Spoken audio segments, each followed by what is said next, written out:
Los Angeles? What's up, Ramley? Welcome into the Rams Skinny here on the LA Football Network, live and in person at the what do you call the dojo here? The dojo. I like it. That's now what we call it. Okay, the Skinny Dojo or the Dojo to Skinny. Dojo to Skinny. Sure. I like that. So my man Ryan Skinny T. Anderson. I'm Ryan Dyrud coming at you live here, talking all things Rams football, as our Los Angeles Rams travel to the great state of Wisconsin to take on the Green Bay Packers, which has been a destination that the Rams have struggled at.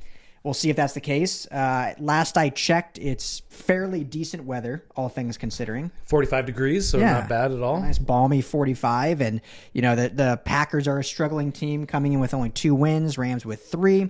We're going to get all into it. But first, my friend, happy to be here with you in person. It's been a little while. How we doing? Oh, doing pretty good, man. Yeah, it's great to have you over. Get you. We live mere miles from one another. Mm-hmm. A short train trip, even. So I took. It's nice to get together, though. We don't do it enough, even though we see each other twice a week. Yeah. Well, I love it. Whenever we get together in person, we always are big supporters of LA public transit and taking the train. So it was a nice hop on the metro, pop off, and walk right over here. It's a warm one today. It sure is, yeah. Beautiful day in Highland Park, Pasadena as well, I'm sure. Yeah. But, I was out walking the dog, and it was just a perfect, beautiful day, and everybody that I came across was in a really good mood today. Really? Yeah. That's saying something for LA. Yeah, exactly. Okay, they must be hopeful of this Rams season turning things around. First, before we get into the game, and just want to talk quickly because we haven't talked about the trade deadline. I know we discussed it at length in our past episode about whether they make a move for quarterback, what the severity of Matthew Stafford's injury is. Still day to day. Last press conference of McVay's said he doesn't need to go on IR. So I think that's why there was no really move made other than signing Dresser Wynn to the practice squad, I guess. I know a lot of people are hyped about that. But there's a small chance that Stafford actually goes this weekend in Green Bay. I think that's probably unlikely, but at the same time, with the bye after that, I think he does. He's a tough guy. I think he might give it a go. But first, before even talking Stafford, just your thoughts on the Rams not really making any moves at the deadline. Well, you look at the Chase Young deal that was made, 3rd round pick. Chase Young goes to San Francisco to an already scary defensive front up there. Mm-hmm. And you got to wonder, specifically at edge rusher, why aren't they trying to address that at all? Especially if Washington was just looking for a 3rd rounder. Definitely something they could have afforded, but they just aren't in the market for that. Obviously, this season, Chase Young's on the last year of his deal, so he's about to get really expensive. But they're going to end up paying somebody to play that position at some point. I think that's probably the only miss that I would say that was out there. I don't think they needed to add any more offensive weapons. There wasn't a lot of talk of offensive line movement. That's something that they maybe could have gone after. But yeah, that's the only puzzler to me, and it's just something that I've been on forever. As you know, I've written several articles about going. I even considered a Matthew Stafford for Max Crosby trade at one point, which that didn't happen. Got a lot of love for that one too, I'm sure. That's when you just turn away from the comment section. Yes, exactly. Yeah, I think it's one of those where Rams fans are probably more frustrated because he goes to San Francisco, and you're like, oh, great, now we got to face him. And it was only a 3rd round pick. But I think when you look at, and I would have done it. I'm not saying I would have done it. A 3rd round pick for Chase Young, and you're going to be paying someone eventually, whether they decided this offseason or not. But I think when you look at what this offseason was, I don't think there should have been any expectation. I'm not saying you did this, but there should have been really an expectation that the Rams were going to make any big moves. I think they made that very clear in the offseason with this remodel. They were going to shed a ton of cap, go into this season with who they had, fight like hell, battle their butts off, and get back the culture of what this Rams organization was about and what McVay has built, and then go into the offseason, then go guns blazing. And, I think you never want to plan on the what ifs. But I could see a scenario where they're sitting back and saying, you know what?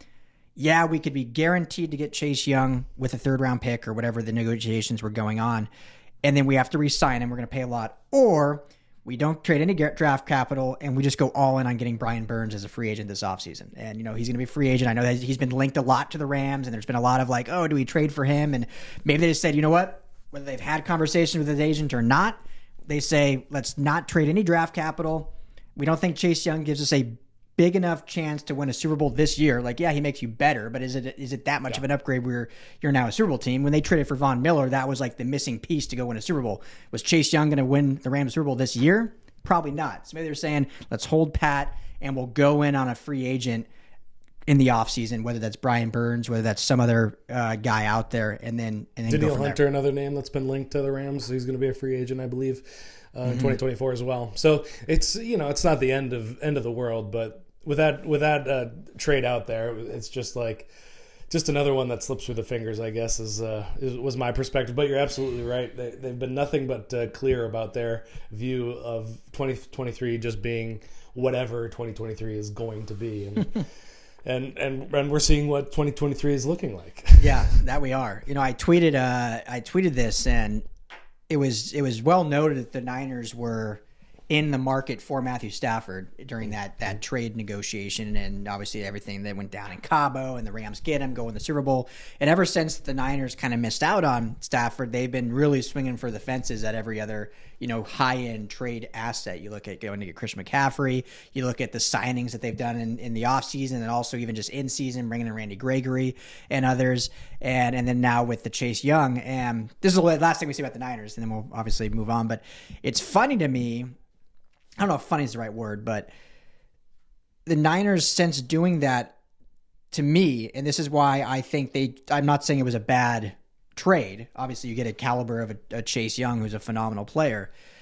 But what's interesting is with these big moves, it's like they continue to fortify positions they're already really good at. Yep. And kind of ignore positions they actually need to improve. Like even Christian McCaffrey is far and away, I think, one of the best running backs in the game. So he definitely makes them better. But the running back position, Kyle Shanahan's proven he gets unbelievable production out of no-name guys and gets those guys big contracts later. So it was like, why trade 3 draft picks for a player when you can get similar production, maybe not the exact same. And then you look at the defensive line, they've been a top defensive line unit in football for a number of years, specifically this year. And then now you go get Chase Young, which makes you better. But in reality, like only 4 guys play, and so your rotation's great, but I just thought that was kind of interesting. And they've got Randy Gregory and Javon Hargrave now on the defensive line. They've invested a ton of money, and now even more assets towards that. But it's like having a Ferrari with like the nicest pair of racing tires, and then you want that spare tire to also be a nice racing tire. It's a nice to have. Does it help you in the right now? I mean, we'll see. We will, yeah. But Packers, let's move on. Yes. Packers. Before we move on to the Packers, I got to tell you about our friends at Underdog Fantasy. I've won some good money this weekend, finally. Got back on the winning side. So they got a fun pick'em game. You go to UnderdogFantasy.com or download the Underdog Fantasy app on the App Store or Google Play. Use our promo code RAMS LAFB. That's all one word, RAMS, RAMS LAFB. They're going to match your deposit up to $500. So if you're first time making an account, deposit $500, you get $500 free dollars to play with. Minimum's $10. You can put 10 in, you get 10. You're sitting at 20.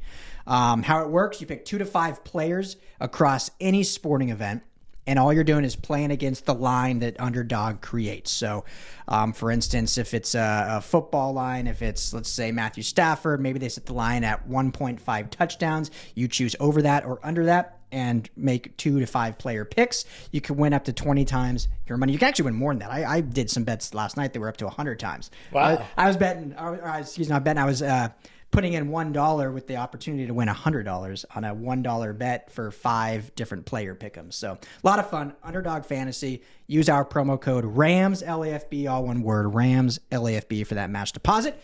Tell them the guys of the Rams Skinny sent you.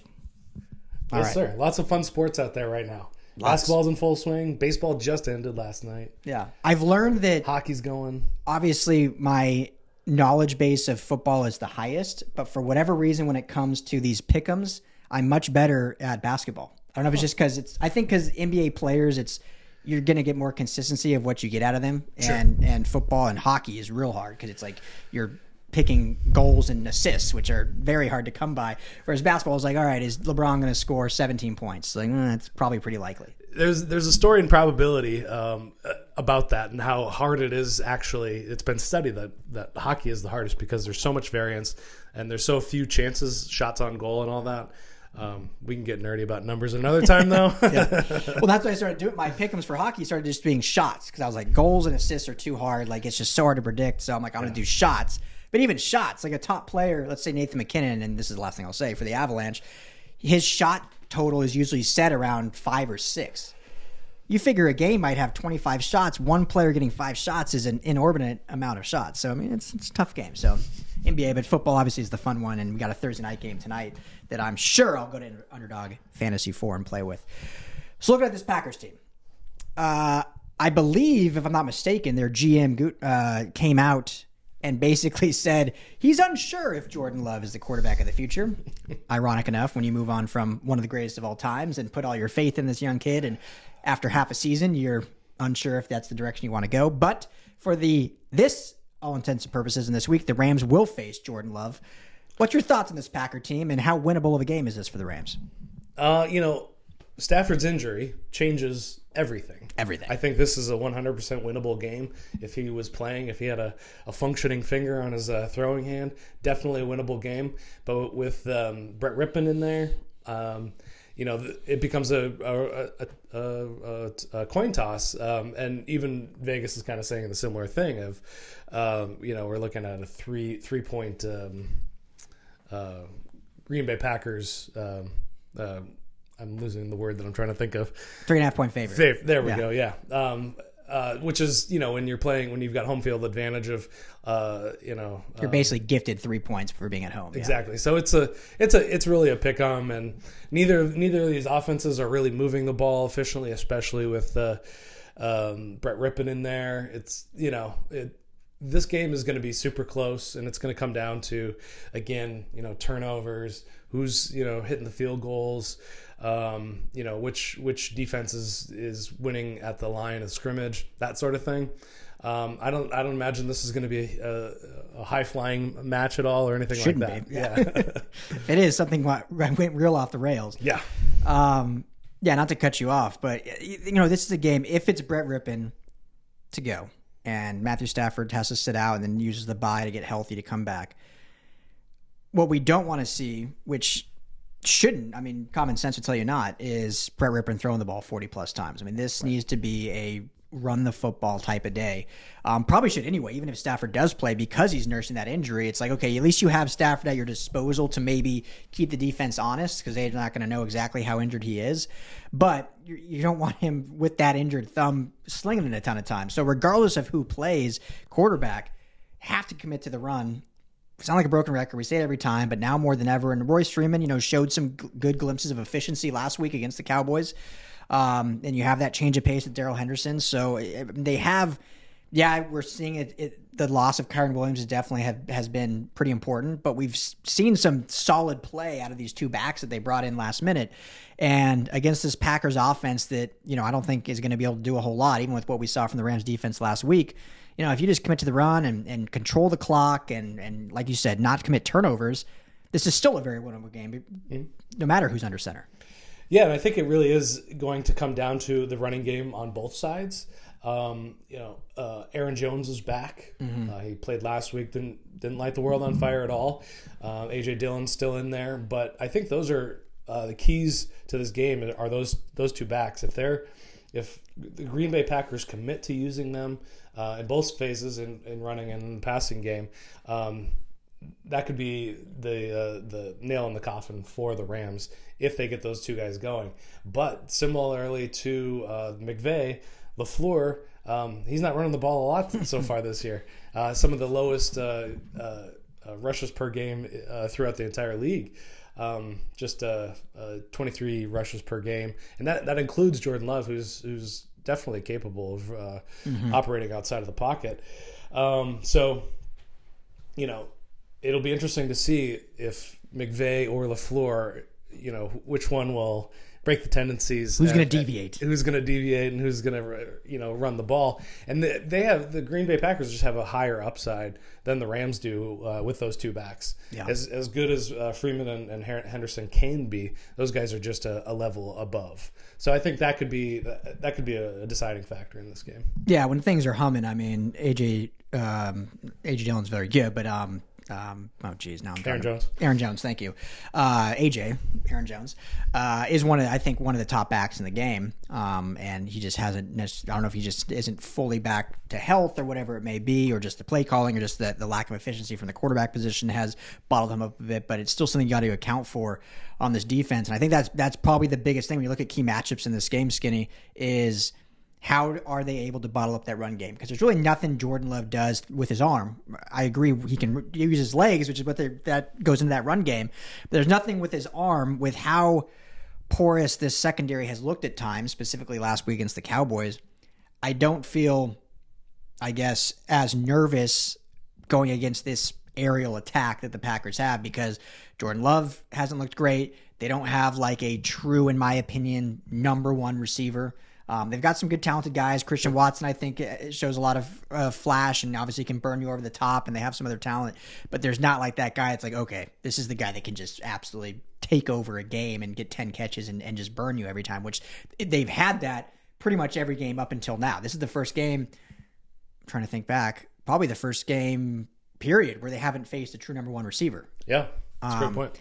And so really it's going to come down to what that front looks like, and we need a big Ernest Jones game at the linebacker position. We need 12-plus tackles out of him, because if they can bottle up that run, then this is a game that's, we keep saying it, very winnable. Yeah, and the run defense and specifically the defensive line for the Rams has been shockingly good this year. It was one of those things coming into the year, very unsure who was going to kind of play those opposite positions from Aaron Donald, and Kobie Turner has done a fantastic job. You've got a nice rotation that seems to just be holding down every rushing attack that they've faced. So if they can continue to do that, it remains a winnable game. The question is where are the points coming from on the Rams side of things?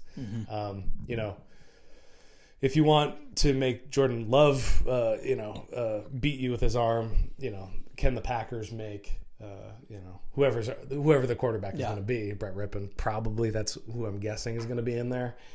That's not a situation you really want to be in. Yeah. And Green Bay's defense, they have a functioning defensive line as well. Yes, they do. They're not top of the league in pressures or anything like that, but this team blitzes a lot. Some of the highest, I think third highest rate in the league, blitzers, and that has proved to be a very difficult thing, especially with a banged up offensive line. Rob Havenstein's still injured, still on the injury list, so we'll see what happens with that heading into the game. But that kind of blitzing thing can prove to be rough for this Rams team. Yeah, and I mean, obviously, tons of talent on that defensive line, as you alluded to, with Rashawn Gary, Preston Smith, and others, and a knowable foe in Joe Barry runs that defense, formerly of the Rams, coaching the linebackers out here. So I'm sure they'll get some looks maybe that they either recognize or Joe Barry will recognize some of the offensive looks as he's calling that defense. So let's we'll wrap up a little bit with this. So let's assume that Brett Rypien's under center. Give me a name or two on offense that maybe isn't the obvious one. Like obviously Cooper Kupp, we want to see have a good game or whatever, and give me a name though who you think needs to have a really solid performance for this Rams offense to put up, let's say they need 17 points to win this game. Yeah, I think it's got to be a Tyler Higbee kind of a game. A sure-handed tight end, picking up first downs, moving the chains. I say it all the time with him, and he's been kind of off and on this year. He's had good games, he's had bad games, he's dropped catchable balls.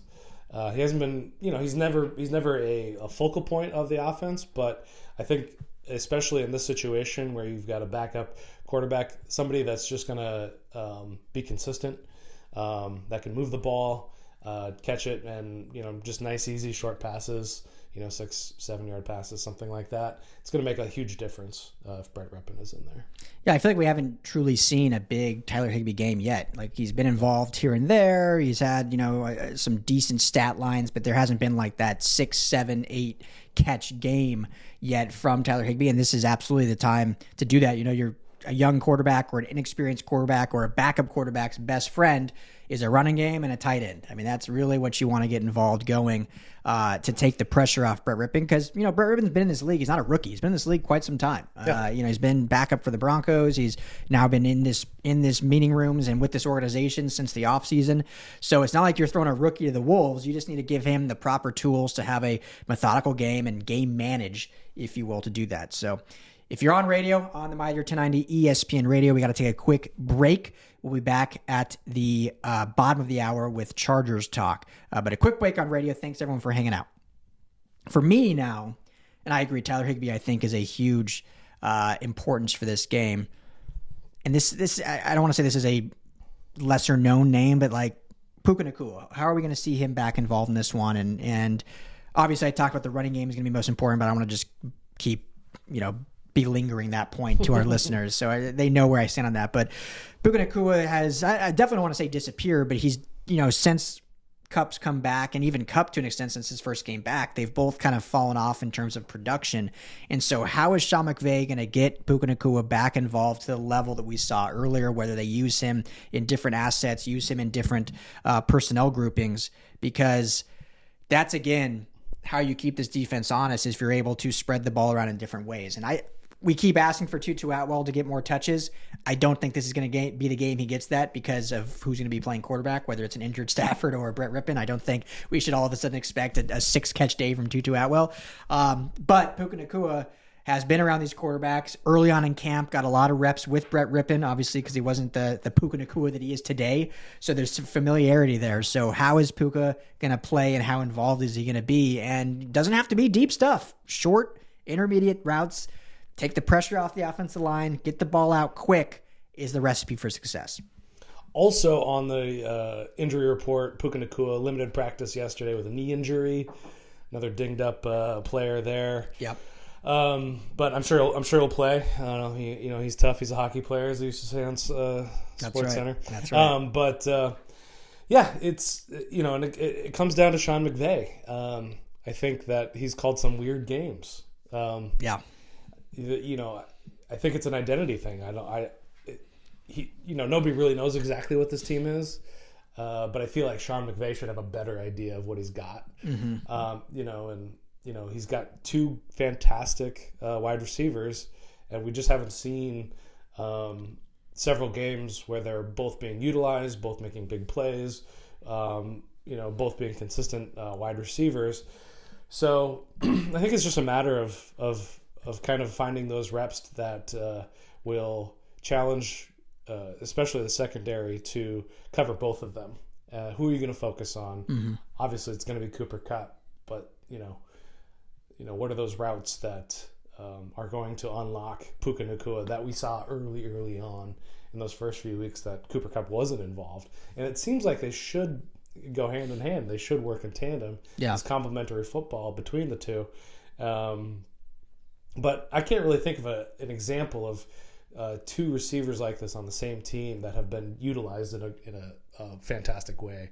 I don't know if you can think of something from the recent past, 2 receivers that kind of work in tandem like that. I don't mean to put you on the spot. Yeah, I'm sure there has been, but it's a great point, because it's rare when you see 2 really complementary players get utilized to the best of their ability. I think one example, we can look right across LA in the same stadium with the Chargers. When healthy, Keenan Allen and Mike Williams are definitely 2 of the top, and they get used, very well. Now the difference with them is they're very different style receivers. Keenan Allen being your kind of slot route tactician, and Mike Williams is your big body, go up and get it deep ball guy, whereas Puka Nacua and Cooper Kupp are very similar in everything they do. And in a way, Cooper Kupp obviously has a little more speed and stuff like that, but they both play similarly. The other example off top of my head, I think we've seen some good stuff over in Philly with A.J. Brown and Devonta Smith, able to use them kind of differently in different aspects. Different receivers. Yeah. So it's hard to find. You can go back to Mike Evans and what's his name down in Tampa Bay. I was thinking of that, but I couldn't remember his name either. I don't know why I know his name very well, but I'm drawing a blank. But those two, but again, different receivers. So it is a rarity when you have two very good receivers that are very similar in the style of receiver they play. And so that's the challenge, I think, for McVay, but I think that's a fun challenge when you're able to kind of run concepts that are similar in nature, but the way you disguise them or the way you actually have the breaking point and get guys open. Who is it? I know you pulled it up, right? Yeah. It's not Goodwin, is it? No. Yes, Goodwin. Godwin.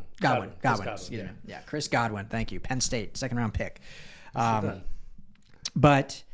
So yeah, I mean it's a good point because it's not a lot of people think about that is how many dual receivers that are very similar actually get utilized production level wise at a high clip. Yeah, usually there's the number one, and then there's a guy that also is good. Yeah, probably the closest this year, and he hasn't been healthy long enough till we've seen it at a higher scale. But Justin Jefferson and Jordan Addison over in Minnesota. Probably the most similar in skill set, body type, route running ability, offensive style being, obviously this is kind of the Rams offense that Kevin O'Connell running is in Minnesota. So we've seen it work there. Granted, Justin Jefferson's now has been hurt for a little while. And since he's been hurt, Jordan Addison has taken on that Puka Nacua role and kind of shown out. Like now the two Rookie of the Year candidates are Puka Nacua and Jordan Addison in a sense. No kidding. Yeah, Jordan Addison's been blowing up. So it is hard when you have the same guy to have that same level of production, but there's a way to do it. And obviously Cooper Kupp's your number one, but how do you keep Puka Nacua involved to an extent that A, makes things easier on Cooper Kupp, but B, still has production level high with Puka Nacua? I feel like I just threw out a ton of out there, but Jake Bobo also having a good season up there in Seattle. There you go. LA products, baby. LA products just blowing up. I don't. We can leave that at that. So let's defense quickly, and then we'll give score predictions. So, same question: who's someone on defense? Not name Aaron Donald. Well, let me ask you this first. We have a little bit of time. We're done with radio already. So, is it time to pull the plug on the Derion Kendrick experience? I think about this a lot because I like how he plays the game. Just from an attitude standpoint, I think he fills this hole that was left when Jalen Ramsey left, who's just this uber competitor. Yeah, there's an alpha. Yeah, and expects a lot from himself. Obviously, he's had issues on the field and off the field as well.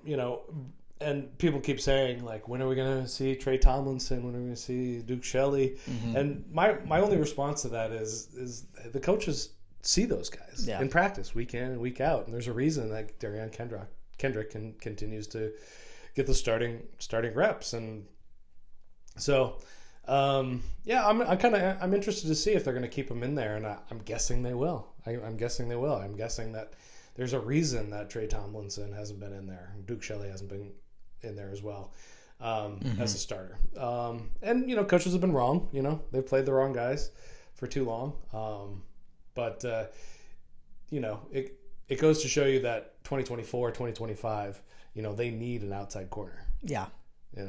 Yeah. I think Cobie Durant has done a fantastic job kind of in that star, in that slot role. It just makes it glaring that they're going to have to go out and get somebody, and they're going to have to replace Akhello Witherspoon as well, because I think he's on a 1-year contract. Mm-hmm. So, work to be done back there. And I don't think he's the long-term answer, but I think he is the 2023 answer. Yeah. That they're just going to let be what 2023 is going to be. What are your thoughts? Yeah, no, I agree. I mean, it seems like that's, this is what fans should expect is going to be the course. And what I want to see from the staff, because I agree, there's a reason why someone's starting, someone isn't. Not saying that's necessarily the correct reason, but we've seen it a lot where, I'm not just saying with Rams fans, but where fans are pining for a guy, and then they never see him, and then he has one solid performance or one solid game. It's like, see, we knew it, right? And then it goes downhill. They get released, and it happens all the time. And like, we're not there at practice every day. We're not in the meeting rooms. There's obviously stuff intellectually, I'm not saying these guys aren't smart, but there's stuff that in concepts you have to be able to learn and film, and maybe that's not taking hold yet with some of the younger guys. Like, I don't know. But there's a reason for Kendrick playing. Now, it hasn't looked good on the field necessarily all the time. There's been moments, there's been flashes. But I think what I challenge, and it sounds funny me saying I challenge, but what I would like to see from the staff is it's clear that offenses know, okay, Akhello Witherspoon is playing at a high clip. Cobie Durant's playing very well. We're just going to target whoever's going against Derion Kendrick. So what can Raheem Morris and the defensive staff and Aubrey Pleasant do to almost, in a way, protect Kendrick, whether that's, having, more zone to that side, whether that's what they do in switches, whether that's having a safety over the top, whatever it may be. You can get creative to where you give more support in a way and kind of put Witherspoon on an island over there, which, he's been doing very well. So it doesn't sound like they're going to make a personnel change at that spot. We'll see if anything changes after the bye. Maybe that bye week gives them more time to maybe get Tomlinson more reps, Shelley more reps or whatever. But it seems like for the foreseeable future, it's going to be Kendrick, and how they kind of protect him almost from himself will be interesting to see. And we've talked about the coaching staff extensively, especially what they bring from just a defensive back perspective. You've got Raheem Morris, who knows the position very well, coached the position for a long time. Jimmy Lake, that's where he cut his teeth. Aubrey Pleasant, one of the best out there. Yep. If they can't assess the talent properly, if these guys can't do it, I don't know who in the league is doing a better job than them. So I think that Kendrick is the best option there. And we'll 2024. I think I keep thinking about the draft, 2024 draft. Who are they taking with that first rounder? Cornerback. There's some good cornerbacks out there. Yep. Kool-Aid, great nickname. Maybe the best since Sauce. That's Nickname anyway. I don't watch a ton of college football. I'll admit that readily, but I think that's where I'm looking now. Is what's free agency going to look like next year, and what's the draft going to look like especially in the secondary, because they've got some holes to fill. Are they going to extend Jordan Fuller? Is Akhello Witherspoon an answer that they'll add back onto the team? Lots of question marks, and that's always been the case for this defense. Is there's just lots of youth and inexperience, and we've been saying it all along. And but yeah, I think in terms of other defenders that we're looking at, also on the injury report, Ernest Jones did not practice, out with a knee injury. You look at what happened to Christian Roseboom last week. He was in on some of those really bad plays, some missed tackles from him. So if you're thinking that Ernest Jones is out, it shows you just how thin this defense is, and they need Ernest Jones to play, especially what I was saying before about Aaron Jones and A.J. Dillon kind of being the core of Green Bay's offense, and really the only threat that they have. You need that guy in there. So you need a big Ernest Jones game, or just hope that Christian Roseboom is finding the right spots.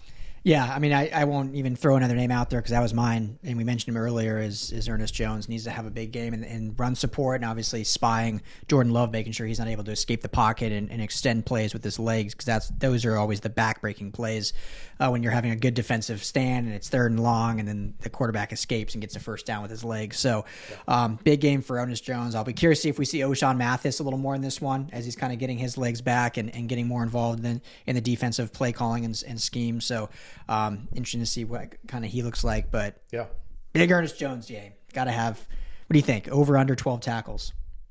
I would say over. Over. Yeah. Well, and it goes back to, is LaFleur going to commit to the run? Is he going to run 30 times? Yeah. If this McVay coaching tree is just so frustrating with that running game, and he's got a great running back, and he's got a nice 1-2 punch there. So I think over if he wants his running backs to win this game for him, which I think they're completely capable of doing. Yeah, 100%. So, all right, let's give our score predictions then. Who we got in this one? The 2-5 Packers, the 2-5 or 2-6? 2-5 Packers, 3-5 Rams in Green Bay, Lambeau Stadium, the mecca of football. Who are you taking? Last time the Rams won there, they were St. Louis Rams, 2006.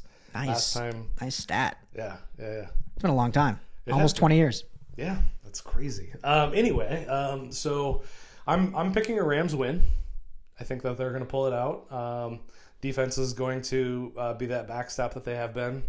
Jordan Love is not Dak Prescott. CeeDee Lamb is not on the field this week. Thank goodness.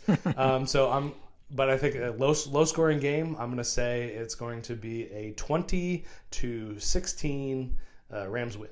Nice. Yeah. I feel like I've picked the Rams almost every week, so I'm coming off as a big homer, unfortunately. But this is one I do think the Rams, regardless who's quarterback, I don't think Green Bay's a very good football team. The fact that it's in Green Bay, but the weather as of Thursday, is formidable weather. It's not, a snowstorm or anything like that. And I just think the Rams are kind of backed into a corner. And this is a stretch now. They got through a murderer's row opening of the schedule. You get the Packers, you get a bye, and I think you get the Cardinals right after the bye. So this is a stretch where they really need to kind of make a run. They're only a game out of the playoff contention, as we talked about last plays. So every game means something. I'm not saying that all of a sudden it means more, but it does mean more, because now if you lose this one against not a very good opponent, then it's like, okay, now we're in the rebuild, and we're going into the offseason just planning for 25 or 24, excuse me. So I will go Rams. I think it's a low scoring game as well. I'll go 17-10. Rams win by 7. Yeah. So it's Seahawks coming out of the bye. Seahawks after the bye. And then the Cardinals. Then the Cardinals. Yeah, so, we're kind of at the midpoint. You were looking at a 9-win team. I said the floor of this team was 6 wins. They're already halfway there. And there's still some winnable games on the schedule. The Commanders are now a much less formidable team because they're in full rebuild. Full rebuild. Giants and Saints, winnable games. I think still in the conversation for 9 wins even, I think, heading into the back half of the season. Yeah. I'm calling it now. They go to that week 18 matchup against the Niners, 8-8. So then it's we'll see. We said it on the last show, so we'll see if that happens. But that's all the time we got for Skinny Tea. I'm Ryan Dyrud. Thanks all for hanging out with us. Show also brought to you by our friends at BetOnline. Make sure to check out betonline.ag. Use our promo code BELIEVE. Tell them the guys over here at the LA Football Network sent you. But everyone, have a great weekend. Go Rams. Hopefully it's a fun one. I still got a lot of football left to play, and this is still an opportunity for this team to make a run and make the playoffs. So thanks to everyone. Make sure to hit that like and subscribe button if you're watching on the Rams LAFB YouTube channel. We do have a giveaway going on right now. I forgot to mention. Should have mentioned it earlier.